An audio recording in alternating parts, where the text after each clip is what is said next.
Hello అండి, ఎలా ఉన్నారు అందరూ? అందరికీ నమస్కారం అండి. మా Janu Guinness Book of World రికార్డ్స్కి తెగ ప్రిపేర్ అయిపోతుంది. డే 1 నుంచి రేపు ప్రోగ్రామ్ అనే ముందు రోజు వరకు కూడా చాలా కష్టపడిందండి. 4 ఇయర్స్కి తను ఇంత కష్టపడింది అనేది మాకు చాలా తృప్తినిస్తుంది. ఫస్ట్ ఆఫ్ ఆల్ ఈ ఛాన్స్ ఇచ్చినందుకు, గిన్నీస్ బుక్ ఆఫ్ వరల్డ్ రికార్డ్స్లో పార్టిసిపేట్ చేసే ఛాన్స్ ఇచ్చినందుకు మంజునాథ నాట్య క్షేత్రానికి వాళ్ళ గురువు గారు మనోహర్ గారికి చాలా చాలా థ్యాంక్ యూ అండి. ఈ ఏజ్లో అంటే ఫోర్ ఇయర్స్కి తన్ని తీసుకోవడం అనేది మాకు చాలా హ్యాపీ అనిపించింది. అండ్ చాలా ఓపిక్గా నేర్పించారండి గురువు గారు. అలాగే తన్వి అనే అమ్మాయిని అసైన్ చేశారు, చూసారుగా వీడియోలో. తను ఎంత ఓపిక్గా నేర్పించింది అంటే, జాను స్టెప్స్ పర్ఫెక్ట్గా గుర్తుంది అంటే కేవలం తన్వి వల్లే అండి. ఫస్ట్ నుంచి తనే నేర్పించేది. చాలా ఓపిక్గా చెప్పిద్ది, తప్పు చేసినా సరే తిట్టకుండా గసరకుండా చాలా ఓపిక్గా చెప్పిద్ది. మేడం అవుట్ ఆఫ్ స్టేషన్ అయినా సరే ఈ పాప చూసారా, లిఖిత అండి, చాలా బాగా నేర్పించింది. డైలీ మేడం వాళ్ళ ఇంట్లో క్లాసెస్ తీసుకుందండి. మేడం లేని లోటు ఆల్మోస్ట్ తీర్చిందండి. పిల్లల్ని విసుక్కోకుండా కొంచెం గసిన్నా సరే స్టెప్స్ పర్ఫెక్ట్ అయ్యే వరకు తను 1 వీక్ క్లాసెస్ తీసుకుందండి. జాను ఈరోజు ఇంత పర్ఫెక్షన్ అయ్యింది అంటే లిఖిత కూడా వన్ ఆఫ్ ది రీజన్ అండి. తన్వి అయితే దగ్గరుండి ప్రతి స్టెప్ నేర్పించింది. లిఖిత కూడా 30 మందికి చక్కగా నేర్పించిందండి. థ్యాంక్స్ అమ్మ Likhita for your patience towards children. జానుతో పాటు ఇంకో 2-3 చిన్నపిల్లలు ఉన్నారండి, నిత్య, ధన్విక, అలాగే ప్రణవి అని. చాలా ముద్దుగా చేస్తున్నారు. ఈ ఏజ్లో చేయడం అనేది గ్రేట్ కదా. అలాగే వాళ్ళకి ఓపిక్గా నేర్పించిన లిఖితాకి కానీ గురువుగారికి కానీ చాలా చాలా ధన్యవాదాలండి.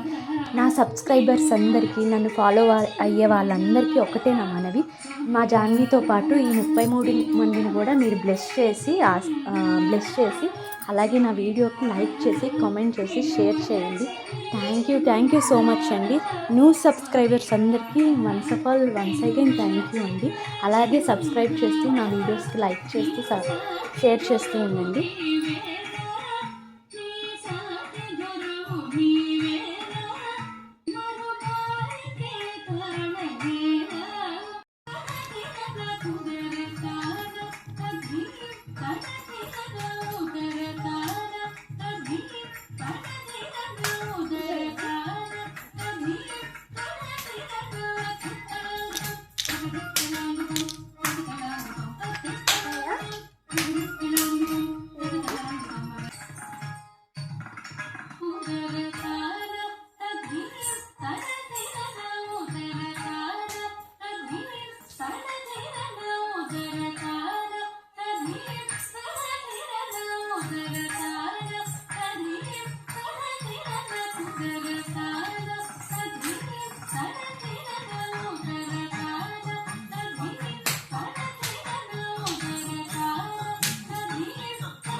எனக்கு